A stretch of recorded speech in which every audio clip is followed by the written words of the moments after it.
दिनै जोंहा नैबे भरला VCDCनि जिथु अफिस बे अफिसखौ जोङो रायजो राजानि थाखाय ओपनिं खालामना होदों आरो बेयाव जोंहा स्किम सेंसन जायाखैमोन नाथाय जोंहा डेपुटि चिफ रिहन दैमारि सारा गावनो खरसा खालामनानै बेखौ जास्ट अफिस खालामनो हानाय मोनसे परिबेक खालामना होबाय आरो दिनै बिथाङा फैनो लागामोन नाथाय गुबुन हाबाफारि थानायलाय बिथाङा फैनो हायाखिसै बेनिखायनो आंखौ दिनै बिथाङा बिबान होनायलाय आं दिनै बे अफिसखौ रायजो राजानि थाखाय दिनै ओपनिं खालामना होनाय जादों। दा जों दिनै सरकार दाखांनायनि उनाव जोङो गिबियावनो दायो जों बिसायख'थिनि सिगां जिथु मोनबा गेरेन्टिनि खोथा बुंदोंमोन सेथियावनो जोंहा हा पाट्टा होनाय बेनि खामानिया आरम्भ जागासिनो दङ। बेनि उनाव जोङो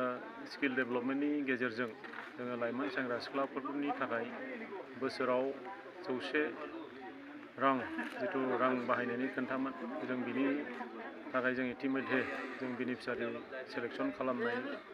जिथु प्रसेस जोङो 99% दिनै फोजोबबाय आरो बेजों लोगोसे जोङो सेल्फ हेल्प ग्रुप बिथांमोननो रां अनसुंथाइ होनाय जिथु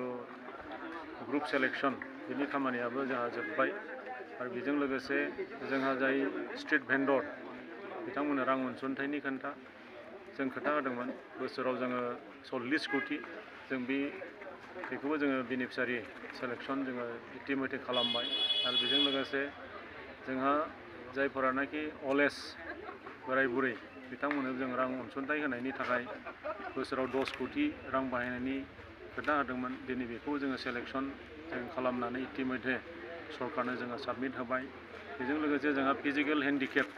बिथांमोननोबो जों रां अनसुंथाइनि खोथा होदोंमोन 5 कोटि बोसोराव बेखौबो जोङो बेनिफिसियारि जों सेलेक्सन खालामनानै जों इतिमध्ये सरकारनो जों साबमिट खालामबाय आरो फैगौ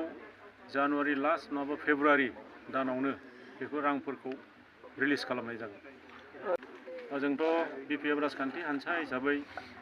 फैबाय थानाय जिथु 2022 मायथाइनि जे जोंहा बिधान सभानि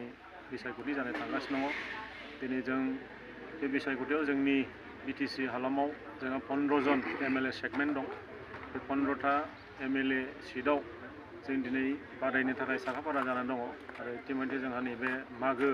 दमासिनि उनावनो जोंनि फोसावदिं मेलफोरा आरम्भ जागोन।